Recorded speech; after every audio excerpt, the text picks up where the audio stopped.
चलो so last lecture में हमने 6 लाख का टोटल टैक्स कितना होगा वो सीखा था और मैंने आपको 7 लाख रुपीज़ का प्रैक्टिस करने के लिए दिया था। अब 7 लाख रुपीज़ में क्या करना है, तो 7 लाख रुपीज़ में भी आईटी ऑफिसर क्या कहेगा कि जो पहले फर्स्ट 2,50,000 है, 7 लाख के 3 टुकड़े कर दो। पहला वाला टुकड़ा कितने का होगा, 250 का, उस पर 0% टैक्स, 0 टैक्स। सेकेंड 250, उस पर 5% टैक्स, 12,500। अब 7 लाख में से 250 अलग किए, 250 अलग किए, सो 250 एंड 250 अलग हो गए, तो बाकी बचा 7 लाख में से 5 लाख माइनस करेंगे तो बाकी वैल्यू कितनी बची, 2 लाख। अब आईटी ऑफिसर बोलेगा इस 2 लाख का 20% आपको टैक्स देना है। सो 2 लाख का 20% कितना होता है, 40,000। सो 40,000 प्लस 12,500 प्लस 0, सो इसका टोटल करेंगे तो 52,500 plus 4% health and education cess देना है। सो 52,500 का 4% करना है आपको, 2,100। सो टोटल करेंगे 54,600 रुपीज़ टोटल टैक्स देना होगा। जो पूरे साल में 7 लाख रुपया कमाते हैं उनको 54,600 रुपीज़ गवर्नमेंट को देने होंगे अपनी इनकम में से। 6 लाख में देखो कितना आंसर आया था, जब हमने 6 लाख किया था तो आंसर क्या था, 33,000। यहाँ कितना हो गया, 54, यानी 1 लाख एडिशनल कमाया ना, तो उसकी वजह से ये 20,000 और बढ़ गए ना। तो वो जो 1 लाख एडिशनल कमाया वो 1 लाख कौन से परसेंटेज में एप्लीकेबल हो गया, 20% में। इसका मतलब है कि जो कम कमाते हैं ना उन पर टैक्स लोड कम है, और जो लोग ज़्यादा कमाते हैं ना उन पर टैक्स लोड ज़्यादा है। क्लियर हुआ। अब हम एक और कैलकुलेशन करते हैं। सपोज किसी की income 15 lakh rupees per month हो तो उसे टैक्स कितना देना है। परसेंटेज याद हो गए आपको, 15 लाख रुपीज़ अगर पर मंथ इनकम है तो उसे कितना टैक्स देना होगा। अब आप बोलोगे 15 लाख तो सीधा आता है 30% के स्लैब में, तो 15 लाख का 30% नहीं देना है, ये सारी चीज़ें उसे मिलेगी। सो 15 लाख रुपीज़ अगर इनकम है तो उसका टैक्स कितना हो जाएगा।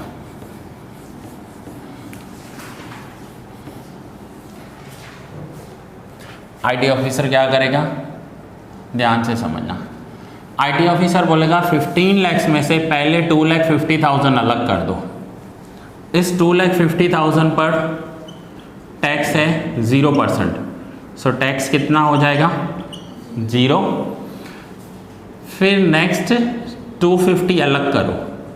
ये 250 कौन सा है, तो 250 से लेकर 5 लाख वाला अमाउंट है, उस पर टैक्स परसेंटेज कितना है, 5%। तो इसका 5% होता है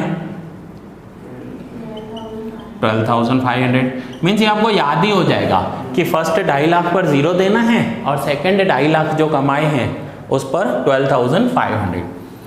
फिर उसके बाद 5 लाख से 10 लाख रुपए के बीच में कितना अमाउंट आता है। सो 5 लाख से 10 लाख के बीच वाला अमाउंट, यानी 10 में से 5 माइनस करो तो वो होता है 5 लाख रुपीज़। इस 5 लाख पर टैक्स परसेंटेज कितना है, 20। सो इसका टैक्स हो जाएगा 1 लाख रुपीज़। यानी लास्ट में अब 15 लाख में से 2.5 लाख हो गए, 2.5 लाख हो गए, 5 लाख, 5 लाख हो गए, अब टोटल 10 लाख हो गए, तो लास्ट में कितने बचे, 5 लाख। उस 5 लाख पर टैक्स कितना है, 30%। सो इसका टैक्स हो जाएगा 5 लाख का 30%, 1,50,000। सो आईटी ऑफिसर कहेगा पहले 2.5 लाख अलग करो, इस पर 0 टैक्स, ये पूरा का पूरा आपका। फिर दूसरे वाले 2.5 लाख रखो, उस 2.5 लाख में से 5% मुझे दे दो, 5% मुझे, बाकी पूरा पैसा आपका। तो ये हो गया 2.5 और 2.5 5 लाख। फिर तीसरे 5 लाख रुपए रखो, उस 5 लाख रुपए में से कितना हमें देना है, 20%। तो आईटी ऑफिसर 1 लाख ले लेगा और 4 लाख हो जाएंगे आपके। फिर 15 लाख रुपए में से 2.5 और 5, टोटल 10 लाख रुपए हो गए। सो बाकी अमाउंट कितना बचा, 5 लाख। उस 5 लाख में से कितना, 30% आईटी ऑफिसर और बाकी आपका। सो 5 लाख में से 30% यानी 1.5 लाख। सो अब टोटल टैक्स कितना हो गया, सो 0 plus 12,500 plus 1 lakh plus 150, 250, 260, 2,62,500 total बराबर। ठीक है, ये हो गया टैक्स। प्लस इसमें 4% करना है हेल्थ एंड एजुकेशन सेल्स, इसका 4%, 10,500, सो 10,500। सो टोटल करो 2,62,500 प्लस 10, 2,73,000 टोटल टैक्स में देना होगा। सो अगर किसी की इनकम 15 लाख रुपए है, 15 लाख रुपीस पूरे साल में कमाता है, तो उसे गवर्नमेंट को कितना देना पड़ेगा? 2,73,000। अब मैं आपको एक्सप्लेन करने के लिए बोल रहा हूँ कि आईटी ऑफिसर के सामने आपको बैठना है, पैसा रखना है, आईटी ऑफिसर लेगा, ये सिर्फ एक्सप्लेनेशन के लिए समझना आप।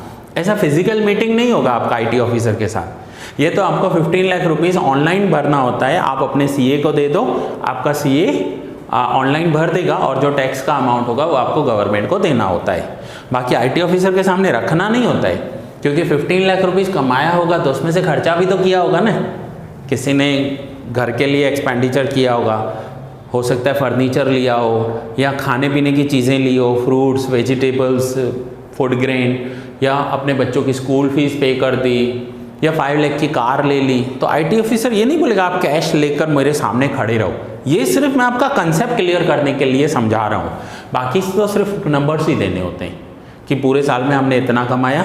सपोज करो मुझे ट्यूशन में से 15 लाख रुपीस इनकम हुई, तो मैं अपने सीए को बताऊंगा कि मैंने 15 लाख रुपीस कमाया है। किससे कमाया उसकी डिटेल देनी पड़ेगी, नंबर ऑफ़ स्टूडेंट्स कितने हैं और उनसे कितनी फ़ीस चार्ज की। फिर वो सीए गवर्नमेंट के पोर्टल पर जाएगा, वहाँ मेरी इनकम लिखेगा, मेरा पैन कार्ड नंबर लिखेगा और अकॉर्डिंगली सारी डिटेल्स फिल करेगा और उसके बाद टैक्स अमाउंट कैलकुलेट करेगा और मेरे अकाउंट में से इतना पैसा टैक्स में चला जाएगा। फिर हम ये बैंक में भी पे कर सकते हैं, अकाउंट से भी सीधा ट्रांसफ़र हो जाता है, नेट बैंकिंग भी हो जाता है। एनीवे, अगर 15 लाख रुपीस साल में कमाए हैं तो गवर्नमेंट को कितना देना पड़ेगा? 2,73,000 रुपीज़ गवर्नमेंट को टैक्स देना है। अब देखो, जो पहले वाले 2.5 लाख है ना, उस पर ज़ीरो है। समझो एक मिडिल क्लास बॉय है या गर्ल है, कोई जॉब कर रही है, 20,000 पर मंथ सैलरी है। सो 20,000 पर मंथ इंटू 12 करेंगे तो साल के होते हैं 2,40,000।